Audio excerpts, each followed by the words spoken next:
Assalamualaikum warahmatullahi wabarakatuh.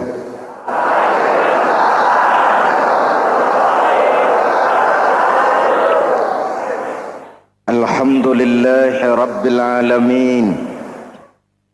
Wassalatu wassalamu ala asyrafil mursalin Sayyidina Muhammadin wa ala alihi wa sahbihi ajma'in, amma ba'du.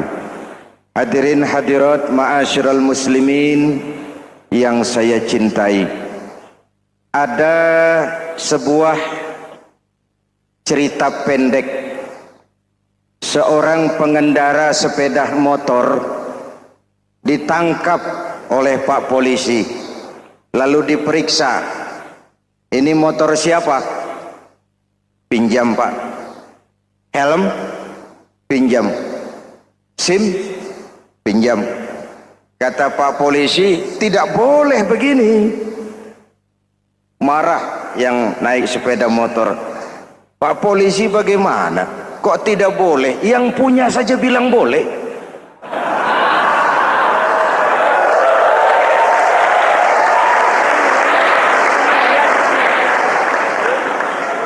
Cerita ini memberikan gambaran bagaimana masyarakat kita sekarang cenderung memboleh-bolehkan diri sendiri, melahirkan permissive society. Masyarakat serba boleh dengan ukuran sakarepe dewe. Itu sebabnya agama diturunkan.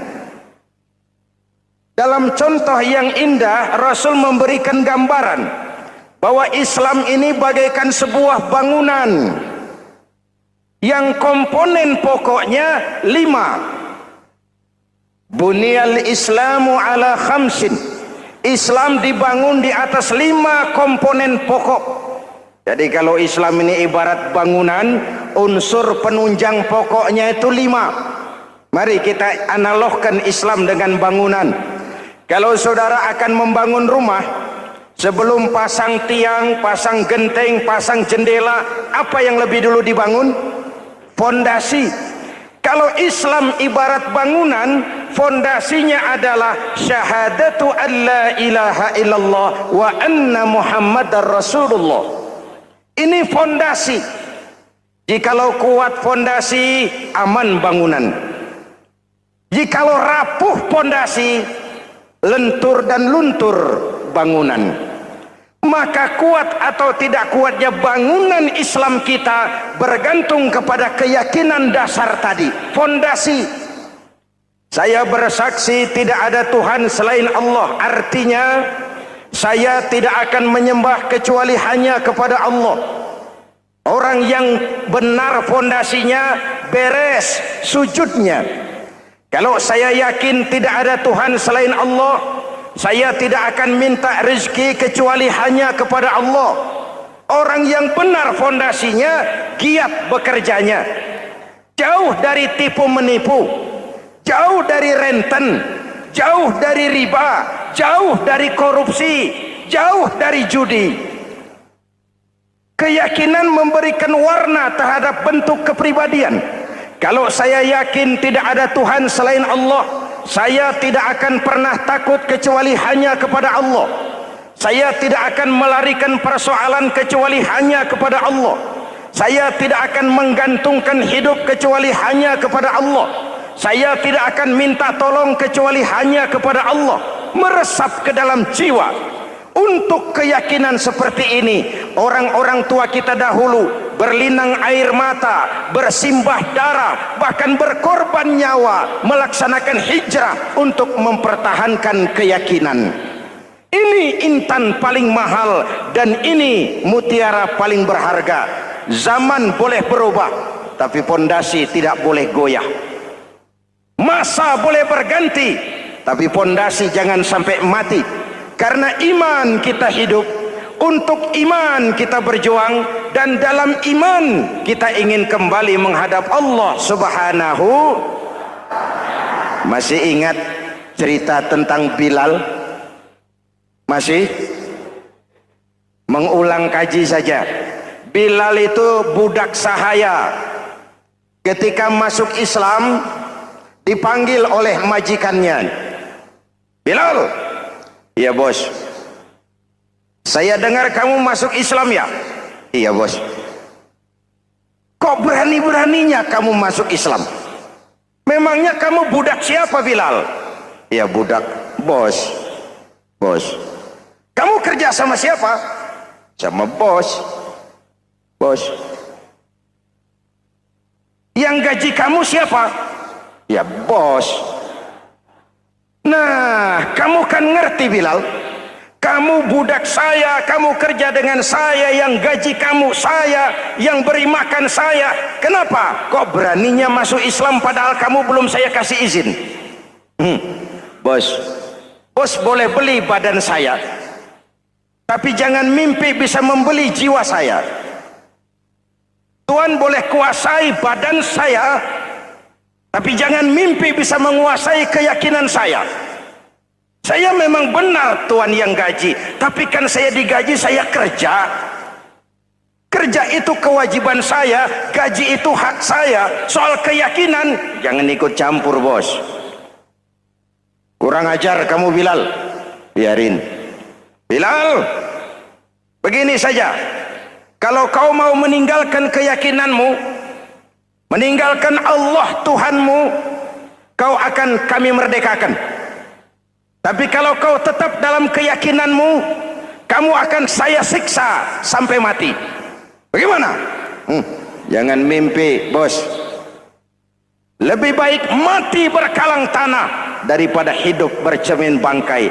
Biar saya gugur membela keyakinan daripada hidup jadi penjilat menjual akidah. Itu prinsip.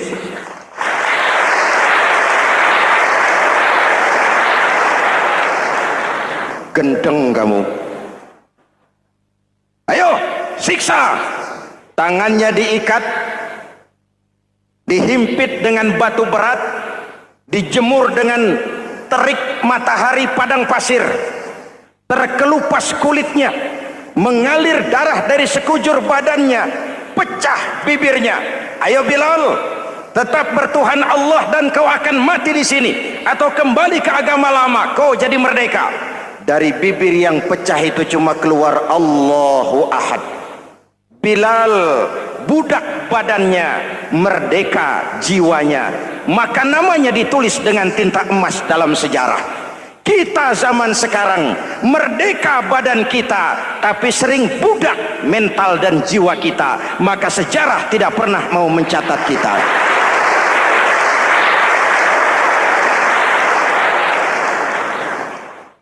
Masyarul muslimin yang saya cintai, fondasi sudah. Lalu apa lagi? Mulai memancangkan tiang. Tiangnya 5. Ada tiang namanya zuhur, asar, maghrib, subuh, isya. Tetapi agar bangunan menjadi kuat, ada tiang-tiang tambahan. Namanya rawatib dan nawafil. Rawatib itu ba'diyah atau qobliyah, nawafil itu di luar itu. Agar bangunan menjadi kuat, dibentuk pribadi lewat solat. Apa filsafatnya? Pertama, solat itu simbol penyerahan total kepada Allah. Kita ini sudah kontrak. Innallaha astara minal mu'minina anfusahum wa amwalahum bi anna lahumul jannah. Allah telah membeli dari orang-orang mukmin diri mereka, harta mereka, bagi mereka adalah surga. Penjual kita orang beriman, pembeli Allah, dagangannya amwal dan anfus, harganya adalah surga. Jelas? Penyerahan total itu dimulai dengan takbiratul ihram. Shalli fardal isya, Allahu akbar. Arahkan mata ke tempat kita sujud.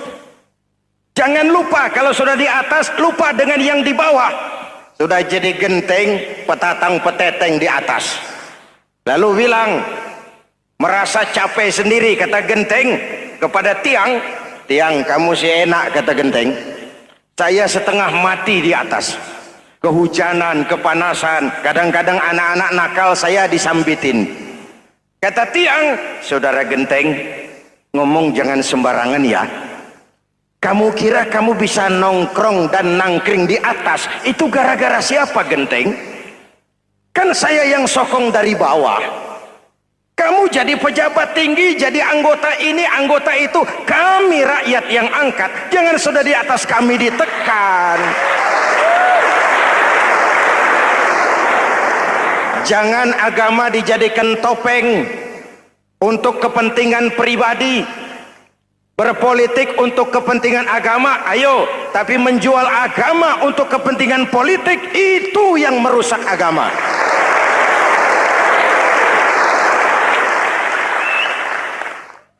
Ini kan kita lagi prihatin sedang meluncur kasus Bulog Gate 2. Innalillahi wa inna ilaihi raji'un. Kita lihat sajalah para petinggi kita sekarang bagaimana menyikapi hukum.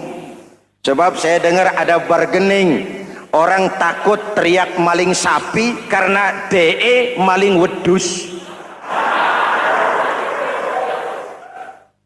Tidak berani teriak ada maling sapi karena dia maling kambing. Yang lain maling ayam, dikumpulin ternyata maling semua.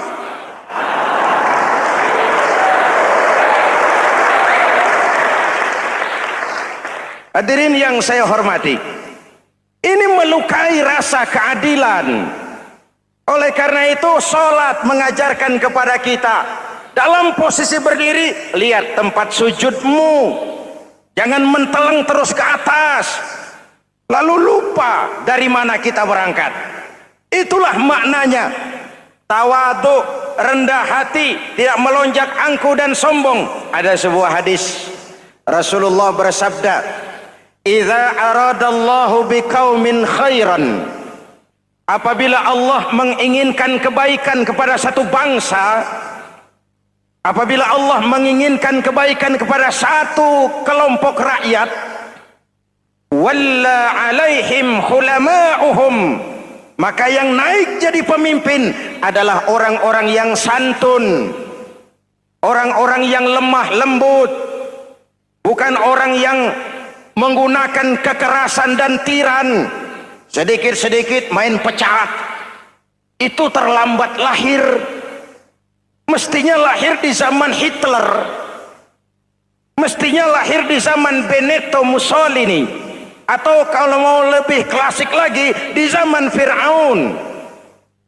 Kalau Allah menginginkan kebaikan kepada satu masyarakat, satu bangsa, satu negara, naiklah orang-orang yang santun, yang ngayomi, yang menjadi solusi dan jalan keluar untuk kepentingan rakyatnya, mampu memberikan keteladanan. Saya tertarik dengan pidato Presiden Cina pada saat dilantik. Cina, Presiden Cina pasti tidak tahu Pancasila, pasti tidak kenal Islam, tapi pidato pelantikannya, berikan saya 100 peti mati, yang 99 akan saya pakai buat koruptor, yang satu akan saya pakai sendiri kalau kamu lihat saya tidak benar. Luar biasa. Yang diperlukan sekarang ini keteladanan, hulama'uhum, sikap ngayomi, mencari jalan keluar, bukan memamerkan kekuasaan, memamerkan kekuatan, arogansi, menghormati perbedaan. Itu ciri demokrasi. Lalu waqadha bainahum ulama'uhum, yang memutuskan hukum adalah pakarnya, ulamanya, mengambil keputusan secara profesional sehingga rakyat beroleh apa yang namanya kepastian hukum, merasa hidup terlindungi, aman dan nyaman. Lalu yang ketiga, wa ja'alal mala fi askhiyaihim, peredaran harta, pergerakan ekonomi berada di tangan orang-orang yang pemurah, yang tidak mau kaya sendiri, tidak mau senyum di atas penderitaan orang lain, menari di atas bangkai saudaranya. Hadirin yang saya hormati, ini cirinya. Tapi sebaliknya kata Nabi, wa idza aradallahu biqaumin syarran, apabila Allah menghendaki kejelekan, keburukan bagi satu bangsa, walla alaihim sufahauhum, yang naik jadi pemimpin orang-orang durjana, orang-orang kurang ajar, tapi dipoles dengan topeng yang bagus. Hei, hei, ini musim topeng. Musim apa? Topeng. Topeng itu apa perlunya? Menyembunyikan wajah asli. Sekarang ini Dracula berwajah Arjuna. Ini musim topeng. Kita rakyat harus hati-hati dan punya filter, mampu memilah dan memilih.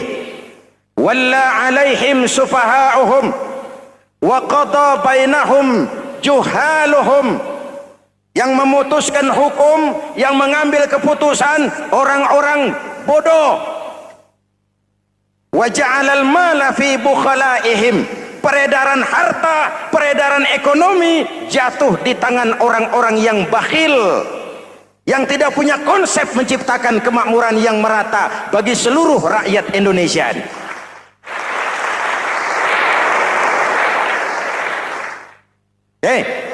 Kita kembali kepada tiang. Ini kan lagi cerita tiang tadi ya. Kalau sedang berdiri, lihat tempat sujud, jangan menteleng terus ke atas.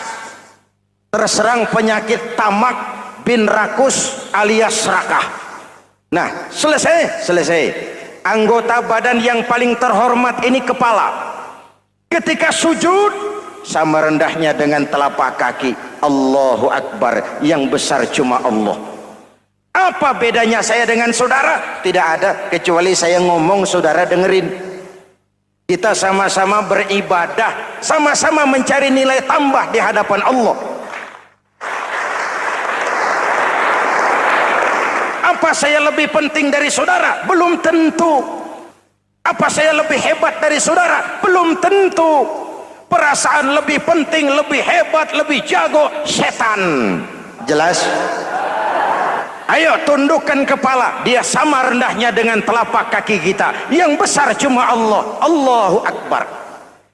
Lalu diakhiri dengan menebarkan salam. Assalamualaikum warahmatullah. Assalamualaikum warahmatullah.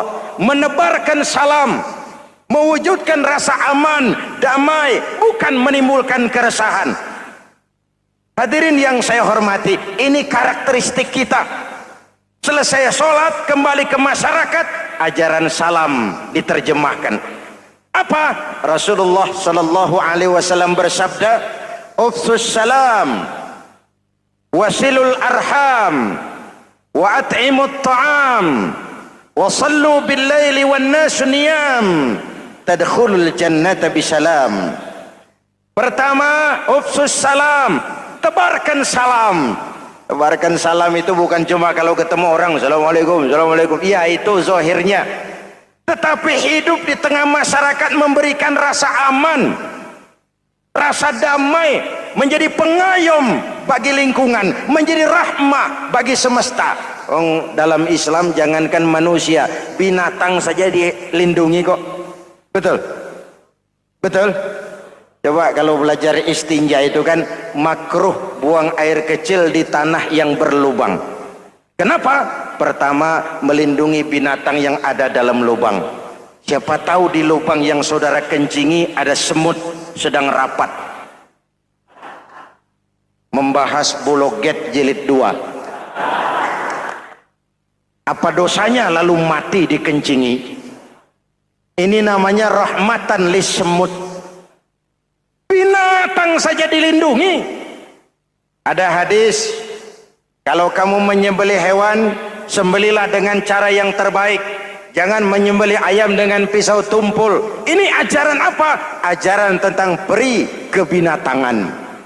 Rahmatan, memberikan rahmah, salam, keselamatan dan kedamaian kepada masyarakat lingkungan. Itu misi seorang muslim.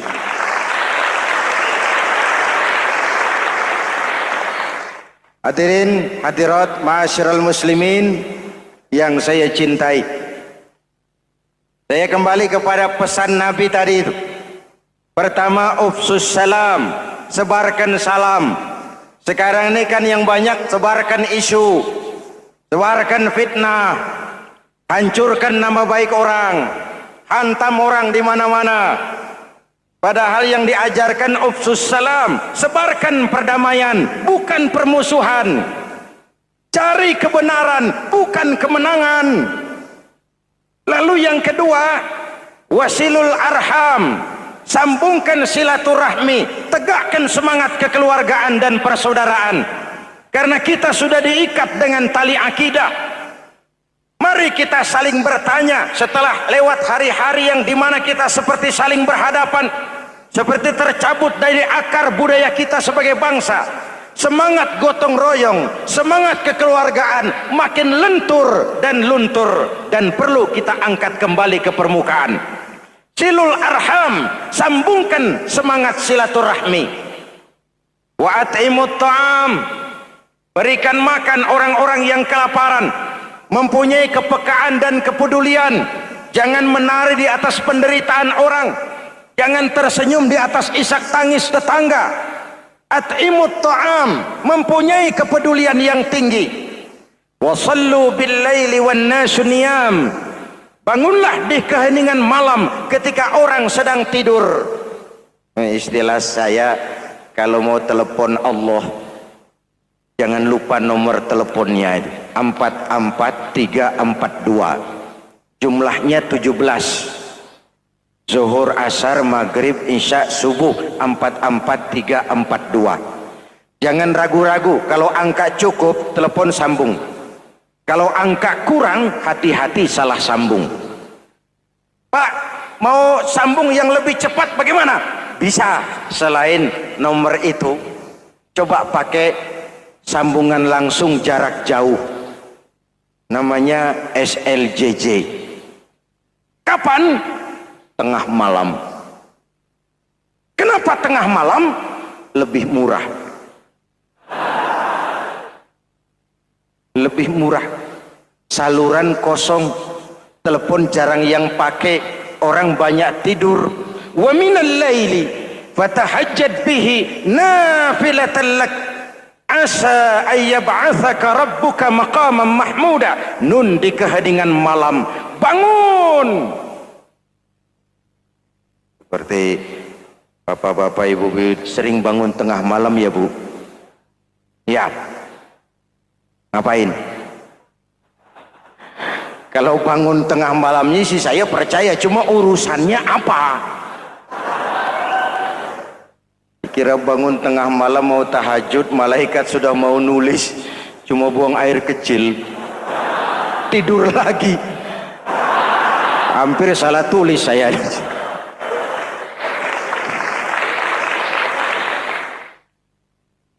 Baik, fondasi sudah Pak, tiang siap. Lalu apa lagi? Nah, rumah itu supaya ada batas, perlu pagar, dinding, tembok. Yang jadi batas, dinding, tembok, puasa. Asyamu junnatun, puasa adalah dinding, benteng yang menyelamatkan manusia jangan sampai menyentuh wilayah lain. Ada batas-batas dan norma yang diindahkan. Selesai, tembok, dinding, selesai. Pagar, selesai. Lah rumah itu supaya bersih, kan harus ada kamar mandi, jendela, pintu, yang fungsinya membersihkan zakat. Kalau dia zakatul mal, dia bersihkan harta kita. Kalau dia zakatul fitrah, dia bersihkan jiwa kita. Kalau dia zakatul tijarah, dia bersihkan bisnis kita. Kalau dia zakatul ma'adin, dia bersihkan barang tambang kita. Karena itu dalam kitab-kitab fikih dikatakan zakat itu adalah harta yang tu'khazu min aghniyaihim wa turaddu ila fuqaraihim. Diambil dari yang kaya, diserahkan kepada yang miskin.